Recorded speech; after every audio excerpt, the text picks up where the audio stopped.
रामायण में या कीजिए, बोले रामराजा सरकार की जय। करब पाए कर विनय बहोरी, तात करहि जन चिंता मोरी।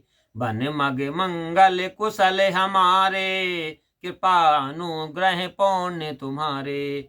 फिर पांव पकड़कर विनती करना कि हे तात, आप मेरी चिंता न कीजिए। आपकी कृपा अनुग्रह तथा पुण्य के प्रभाव से हमारे लिए वन का मार्ग मंगल और कुल कुल कुशलदायक होगा। तुम रे अनुग्रह तात कानन जात, सब सुख पाई हूँ। पिति पाल आय सुकुशल, देखन पाए पुण्य फिर आई हूँ। जननी सकल पर तोष, पर पाए कर बिनती घनी। तुलसी करे हूँ सोई जतन, जह कुशली रहें कौशल धनी। हे पिताजी, आपकी दया से मैं वन में सुख पाऊंगा। आज्ञा का पालन कर फिर आपके चरणों के दर्शन करूंगा, करने लौट आऊंगा। माताओं के चरणों में गिरकर उन्हें संतुष्ट करना और बहुत विनती करना। तुलसीदास जी कहते कि आप वही उपाय करना जिससे महाराज साकुशल रहें।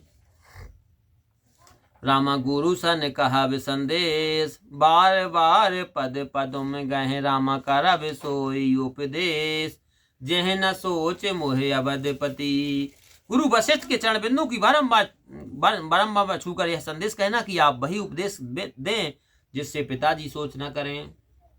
पुर जन परिजन सकल निहोरी, तात सुनायहु बिनती मोरी। सोई सब भांत मोर हितकारी, जाते रह नर नाहु सुखारी। हे तात, सब पुरवासियों कुटुंबियों से प्रार्थना करके विनती सुनाना कि सब भांति से मेरा वही हितकारी है जिससे महाराज सुखी रहें।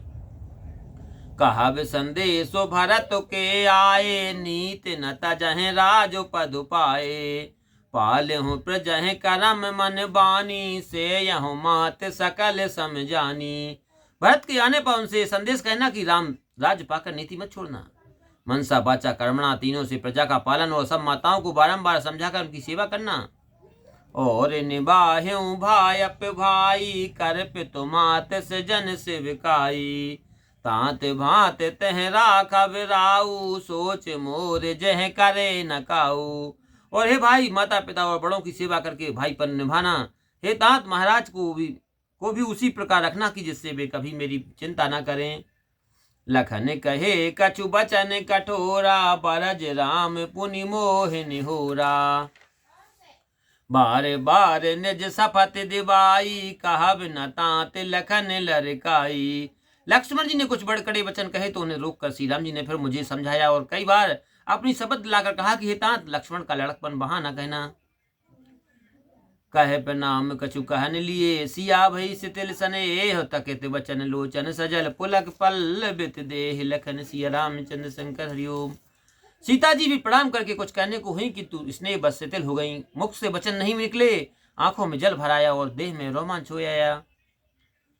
तह अवसर रघुबर रुक पाई, के बट पारह नाव चलाई।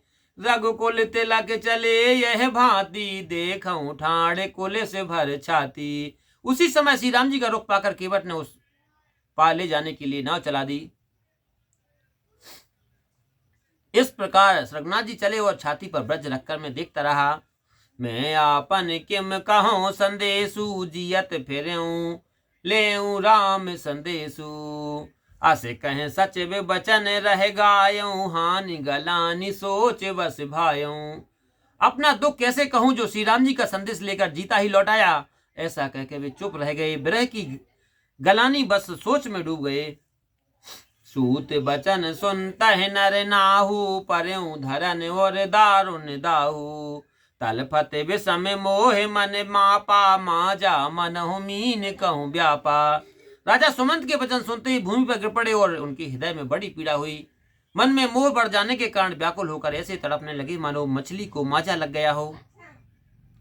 कर बिलाप सब रोवहि रानी, महापत किम जाई बखानी। सुन बिलाप दुसह दुख लागा, धीरज हूं कर धीरज भागा। सब रानियां बिलाप करके रोने लगी। वह विपत्ति किस प्रकार कही जाए। उस बिलाप को सुनकर दुख को भी दुख लगा हुआ, धीरज को भी धीरज छूट गया। भयऊ को लहला बदयती, सुन पिरावर सोर। विपुल बिहग बन परे उन्नीस, मनहु कुल मानहु कुल से कठोर, लखन सिया रामचंद्र शंकर हरिओम। राजमहल में रोने का शोर सुनकर अयोध्या में ऐसा कोहराम मच गया मानो पक्षियों के वन में रात के समय ब्रज जाग रहा हो।